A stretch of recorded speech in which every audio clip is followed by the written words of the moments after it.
My name is Karen Hughes, and I'm the Domestic Violence Clinical Services Coordinator for the Life Crisis Center. And I want to welcome you to Life Crisis Today. Summertime is such a fun time.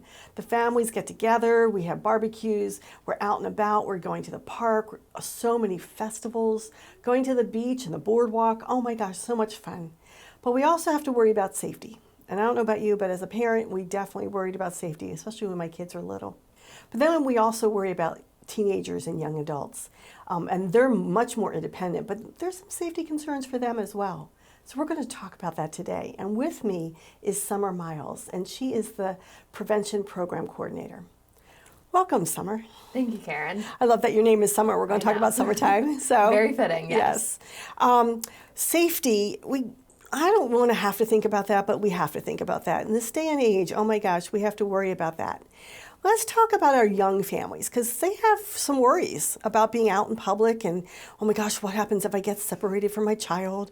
All kinds of concerns. So let's talk about them first, and the little ones. Yeah, absolutely. Summertime is so much fun. You know, you're going on vacations. Mm-hmm. Vacations are fun because you're somewhere different. You're somewhere you're not able to go to a lot, whether it's the beach or whatnot, but that brings its own troubles because it is an unfamiliar place. Right. Lots of people.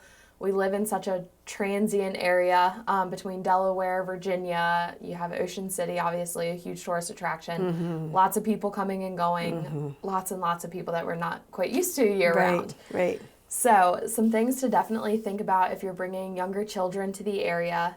Know what they're wearing each day before you go out. Whether you're just going to the Walmart in town to get some groceries and whatnot, or you're going to the boardwalk, the beach.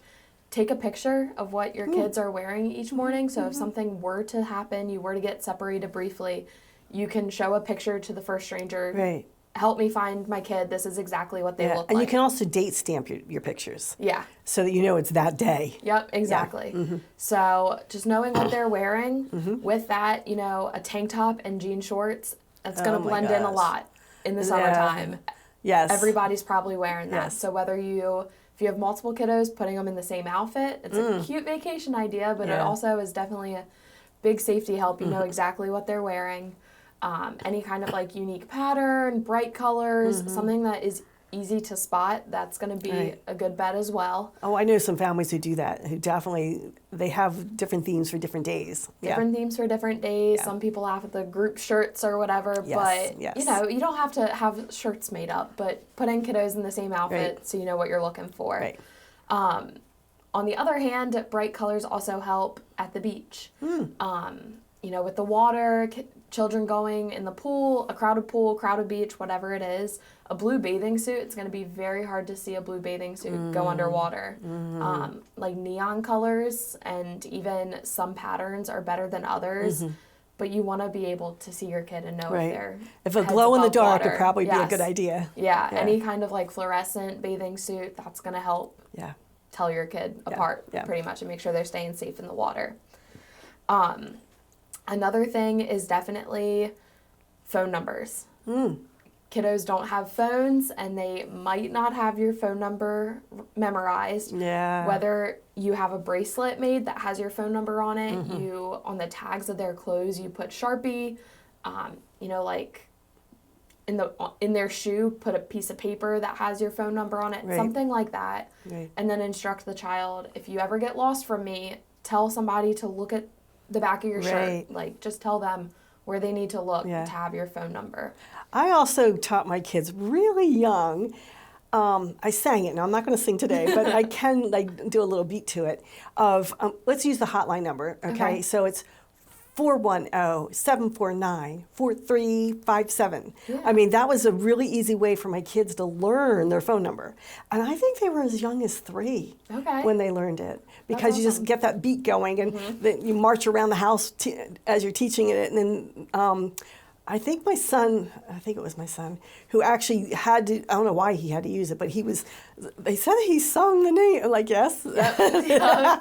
That's exactly what he needs to do, Yeah, whatever is going to work for your kids to remember, especially if they're stressed out at the time. Whatever is going to work for you guys, just be prepared and have a game plan before you head to wherever you're heading. Right. Yeah. Right. Yeah. Just be prepared for it. Yeah.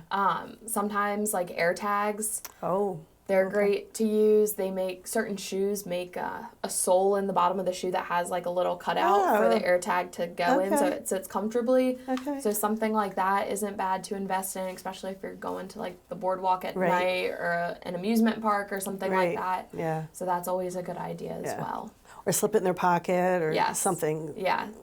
That could get lost, but at the same time, you start out with it, hopefully. Yeah, attach it to intertwine it in the shoelaces, a little zip tie on a t-shirt tag, whatever it is.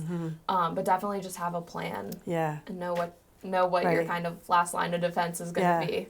And teaching your kids, just like I said, my kids were like 3 when I taught them their phone numbers, telling them what to do and telling them who to go and look for. Yeah, exactly. The first, if you're a child and you were to be separated from an adult, the first person you walk up to and find, odds are they're not going to be a predator. But the longer a child sits around and waits, odds increase that the first person that approaches the child could be a predator. Right. So definitely teach your kid, you have to go get help. You just got to go find somebody, ideally somebody with kids, like a mom, a family. Right. Somebody in a like uniform, police uniform, lifeguard uniform. You know, if you're coming from out of state, maybe familiarize yourself with what like Ocean City police What officers, they look like, their uniform, what they look like, what their car looks like, something like that. But teach them who to go to or just to go to somebody. Right. Or in the store, like looking for somebody that's behind the cashier or I don't know if they would know to ask for a manager, but usually a cashier, they know where they have to pay for they get used to having to pay for things. So going and finding that person might be really helpful. Yeah, for sure, definitely. Yeah. So anything else for the little ones we can think of? I think we've done a lot with them. Yeah, I think for the little kiddos, I would say as an adult, really just being prepared and having a plan before you get to wherever you're going. Right. Whether it's teaching them, like starting early with learning the phone number song, you know, being prepared and purchasing an air tag, making sure you pack a Sharpie with you to write on clothes, whatever it is, whether it's during the planning of a trip, you're planning outfits, just having conversations with them kind of repetitively about who to go to in a situation like that. For the little ones, it's a lot of just being prepared before you actually go somewhere. Yeah, one of my rules is I had to be able to see them and they have to be able to see me. So, yeah.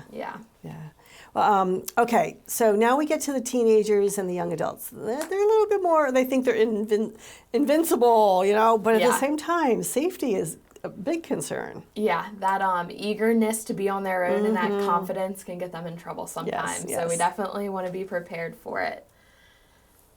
The biggest thing is trust your gut. Yes. If it doesn't feel right, something probably isn't Right. And it is not worth finding out and hanging around to find out what could go wrong. Right. Trust your instincts. You know, if you start to feel funny, there's probably a good reason for it.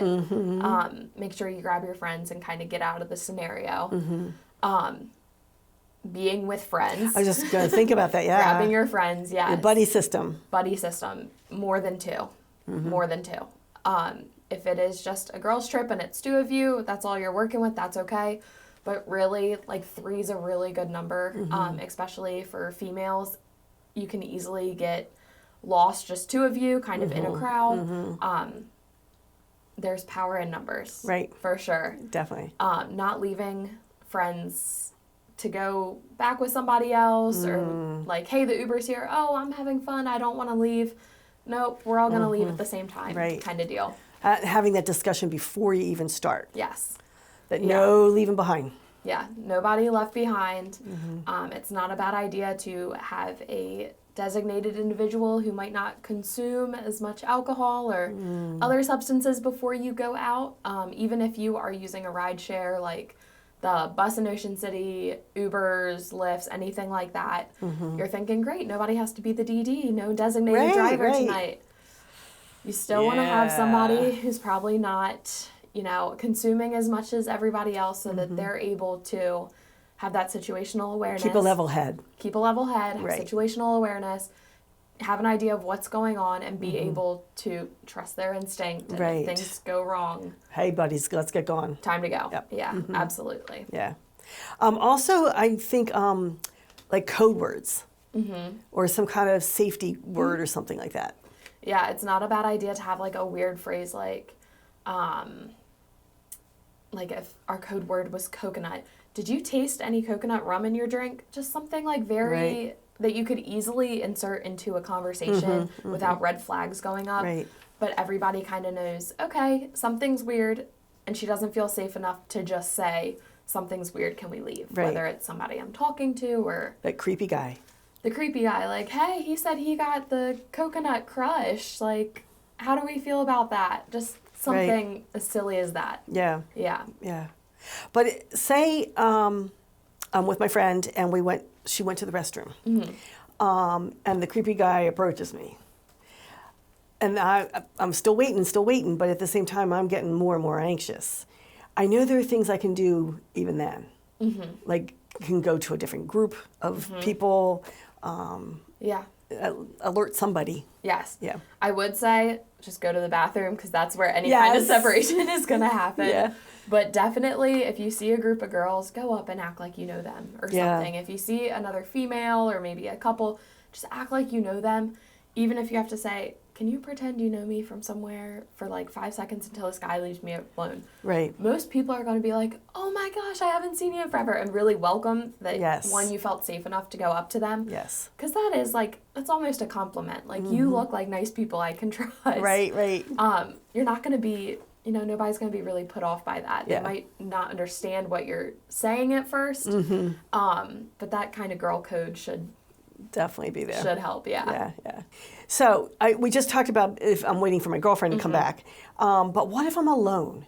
There are times, I'm out shopping by myself, and the creepy guy comes anyway. Suggestions. Yeah. We always have our phones on us. Yes. Pros and cons of it, but pretend you're on the phone or make an actual phone call and be on the phone with somebody. One, that doesn't give them the invitation to really come up and talk with you because you are busy. But also you kind of have that second line of defense that somebody else could hear what's going on. Same thing if you are walking alone. You should not be texting. Do not be texting. Do not be on Instagram. Yeah, because you're looking down. Like that, you're looking down, not paying attention. But have your phone up to your ear, and somebody's going to think, oh, like, if somebody were to grab her, somebody on the other end of the phone is going to call 911, like, immediately. It just kind of is a line of defense. Right. But if you're on the phone, you need to be paying attention to your surroundings. Yes. You shouldn't be dropping, like, your walls. Yeah. And walking alone, I will say, if you're walking by yourself, there's a group in front of you, get uncomfortably close to them. Not, like, up on them. Right. But get a little bit closer than you normally would, probably, just to make it look like you're with the group. Right. No harm in that. Right. I always walk like a man. Walk with your shoulders back, your head high. No looking down at the ground. No looking down. Walk with confidence. If somebody is walking towards you, make eye contact. It's uncomfortable and it's hard and it's awkward, but you want them to know that you're aware of your surroundings. You're not scared. And I've looked at you, and I've looked at you. I would be able to pick a face out of a lineup. Like, you just want to walk with confidence. You don't want to seem intimidated.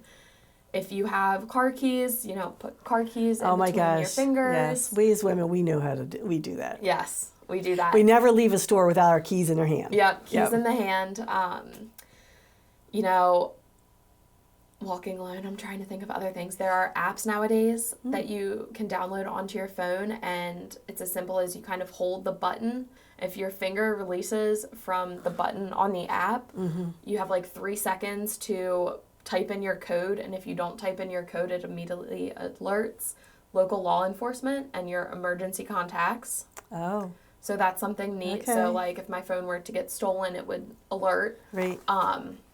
And then, there's lots of personal safety devices now. You have pepper spray. You have, they don't really use, like, rape whistles on the keychains anymore. I don't know. I've seen them online. I was know. surprised. We were just talking about this. I was really surprised. Like, wow, that was back in my day. Yeah. Yeah. A lot of them are, like like beepers now. Okay. It's like a very loud Yes. electronic, like chirping, ear piercing thing. Yes. You just kind of pull, it attaches to your keychain, you pull it.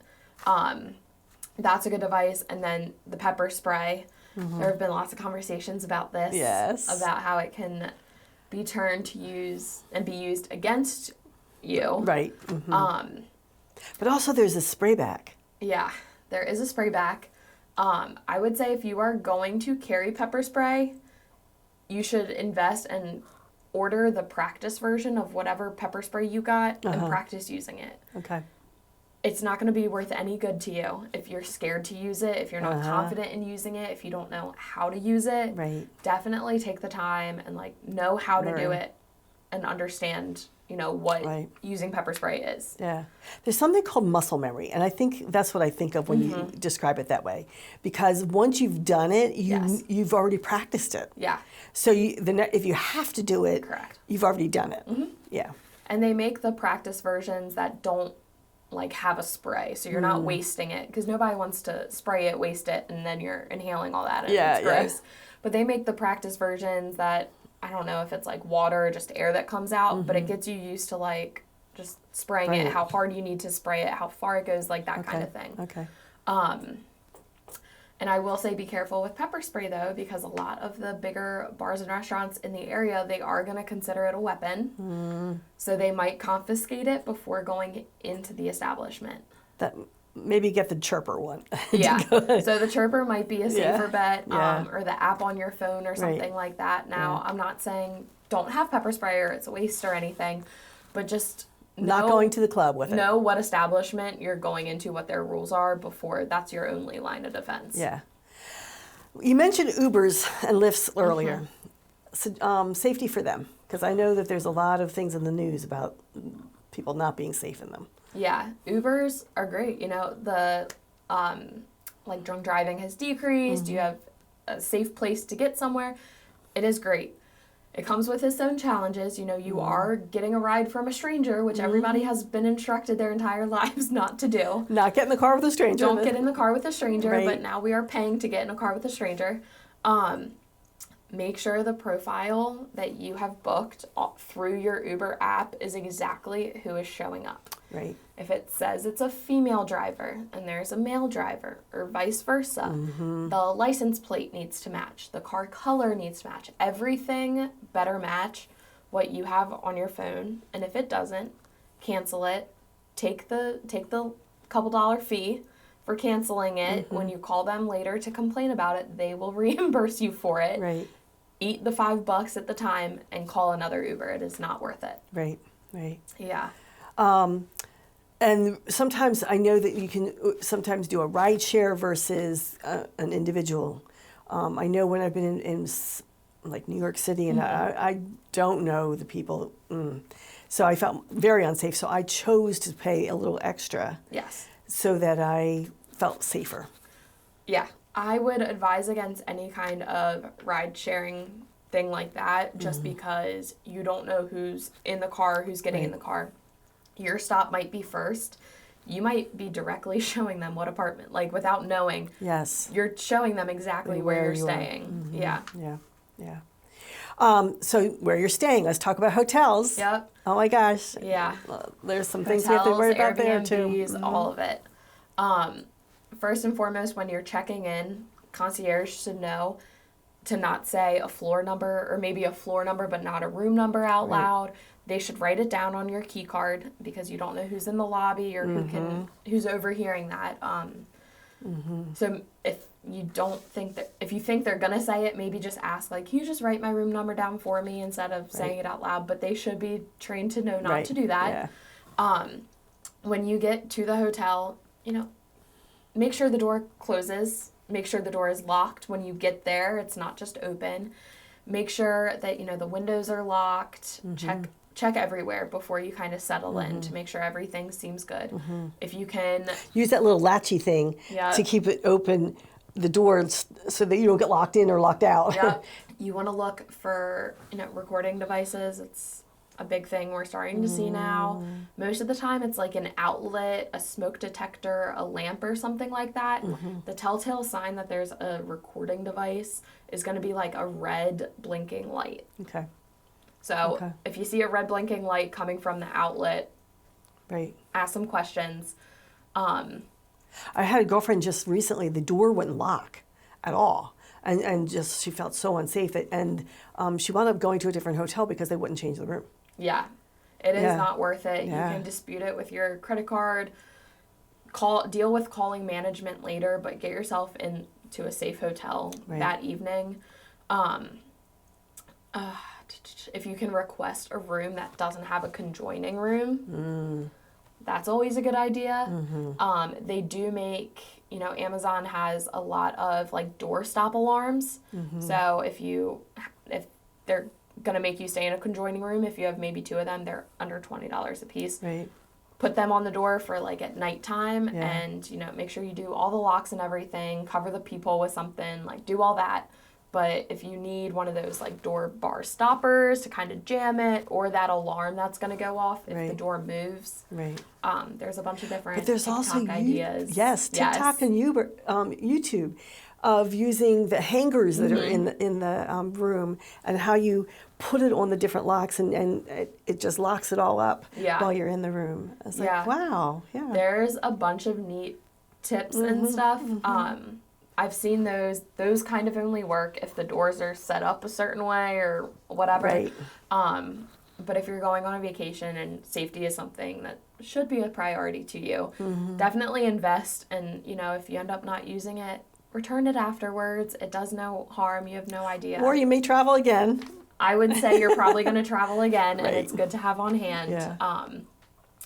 But touching the mirror too. Yes. I've seen some videos on that one too. Of you touch the mirror and see if it matches up or it doesn't match up. I always forget which way it's supposed to be. Yeah. So 2-way mirrors are when somebody can like see through the mirror. It's not a true mirror. There's like a room on the other side or whatever. A good idea is to hold up your phone flashlight to it and kind of cover your eyes to block out the light. And if you can see like a room, normally will show you what's on the other side. Okay. So that's one way. And then if you touch the fingers, if your fingers touch, it is a 2-way mirror. Okay. If there is a gap between them, it is like a true mirror. Okay.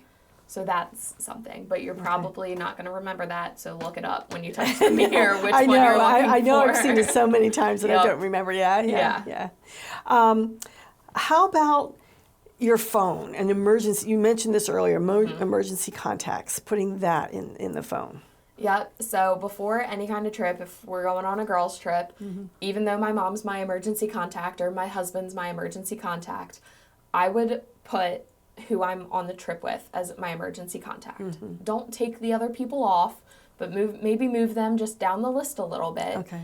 Because, if I live 3 hours away, my husband's taking care of the dog at home or something, he's not going to be the first person to get to the hospital. Right. Or the first person to meet me at the police station. Right. It's going to be the people that are in that area. But I'm with you, yes. You're with me, yes. so you should be the first call somebody has to make. God forbid my phone is found or I'm unconscious. Right.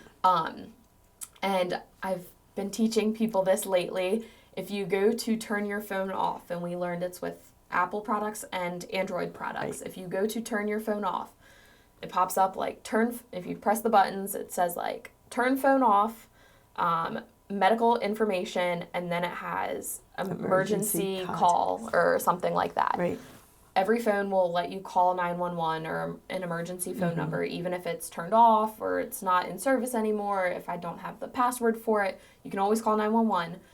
But we've learned that the medical information, if you slide over on that, it's going to have my name, my age, my address, stuff like any medical conditions I have, any kind of medications I'm on, and then it's going to have your emergency contacts. So if I were to find a phone, or say I were to be unconscious, paramedics, they know to look for that. Teach your friends to look for that. If I don't know your phone password, but I know that, your husband's phone number is right there. I can call him if I have to. Right. So trained and professional people know to look for that in emergency scenarios, but you as an individual have to have it set up so that it's going to help you. If you don't have that stuff filled out, it's not going to do you any service. Right. So I would share that with your friends, and I'm sure there's YouTube videos and a step-by-step on how to do that and practice it or whatever, but the emergency contact's a good idea because your family 3 hours away, who normally is your emergency contact, they're not going to be your go-to right there. The go-to Yeah. on that trip. Yeah. Also, sharing your location is important too. Yes. I would share your location with people back home who aren't on vacation and they're probably a little bit more bored than you and have a little bit more time on their hands, just so they can check it. You know, say your husband wakes up at 6 a.m. to run like mine does, he's probably going to check my location first thing in the morning to make sure I'm at the hotel at 6 a.m. Right. But to share it with your friends, not indefinitely, but just for the trip. Right. So that if you were to get separated, you can see what street they're on, or they're not responding and they were meeting up with other friends on the beach that day. Share your location so you know. Right. Yeah. Also, we carry money sometimes when we're on vacation. We do. And we need to not be a target with it. Yeah. I would definitely recommend, you know, having cash. I know before any trip, I always take out cash. Like, it's just something about having cash on a trip. You don't know if restaurants take debit card, whatever it is. Right. But also, cash is really easy to get snagged out of your pocket, out of your purse or whatever.